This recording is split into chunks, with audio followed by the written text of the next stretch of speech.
ते माझे पूर्ण सुकट राहतात. आता आपण वाफी काढूया. वाफी कशात आहे त्याच्यात आहे का वाफी, त्याच्यात सगळं सुकट आहे. बांगडे वाफी, ही बघा ही छोटी छोटी वाफी आहे ना, ती फ्राय केलेली खूप छान लागते राईस खायला. इव्हन डाळ भात असेल आणि वाफी असेल ना, मस्तच लागते खायला. हे सर्व मी पावसाळ्यात जरा भरून ठेवते, कारण मग नंतर आपल्याला मच्छी नाही भेटत, कोणी मच्छी भेटत नाही आपल्याला. हे बघा याच्यात बांगड्या आहेत.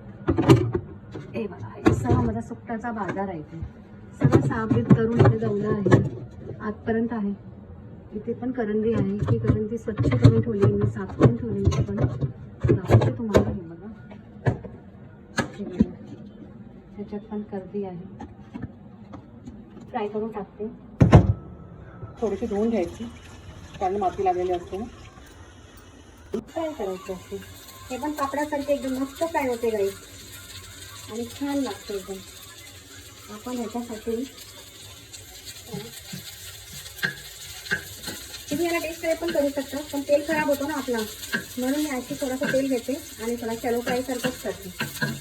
डीप फ्राय केल्यानंतर आणखी मस्त कुरकुर पण पण कुरकुरीतच होणार आहे. आता मस्त झाली बघा. आता आपण काढून घेऊया. आणि अशी ना एखादी लाकडी कशी तुटते, कुटकुट कशी तुटणार एकदम मस्त. आणि खायला तर एकदम कुरकुरीत क्रंचीनेस तुम्ही बघणार नाही, एकदम मस्तच लागतं. आपण काढूया. झाली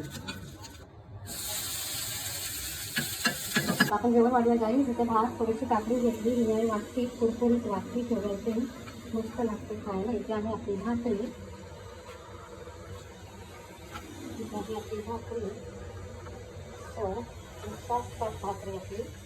आणि इथे आपण घेऊया हा कालवण.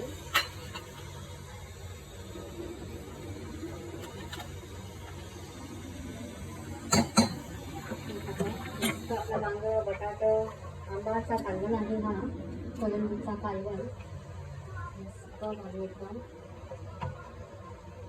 तुम्ही नक्की ट्राय करा गाईस, तुम्हाला जाम आवडणार ही रेसिपी. आणि पावसाळ्यात तर इतकी छान लागते ना, म्हणजे पाऊस पडताना आणि आपण एक गरमागरम असं सुकटचं जेवण मला तर जाम भारी वाटतं. आता इथे आहे आपली आंबाची चटणी, ती पण आपण घेऊया थोडीशी. ही भाकरीसोबत तर खूपच छान लागते. आंबाची चटणी अशी आपली खाली रेडी झाली गाईस, बघू शकता तुम्ही. हे पहा इथे आंबाडचा रस्सा आहे, म्हणजे वांगा बटाटा आणि आंबाडची भाजी म्हणजे आपली सुकट चटणी आणि काकडी भात ही आहे. तुम्हाला दाखवायची होती. हे बघा असे कुठे बघा कुरकुरीत एकदम मस्त आहे बघा. नक्की छान लागतं खायला, पापडासारखा एकदम. चला आणि मिस्टरांना जेवण येते, ते बसलेत. चल बस मिळाले, बसा हो बसा, जेवायला बसा. तुमची भाकरी उरली ना, तुम्ही नेहमी भातावरच ठेवा, कारण ती इतकी सॉफ्ट राहते ना भातावर ठेवलं तर. नाही तर बाहेर तुम्ही ठेवला ना असं तर कडक होऊन जाते, पण भातावर असे भात आहे ना आपला, तर त्याच्यावरच भाकरी ठेवा, मस्त राहते एकदम.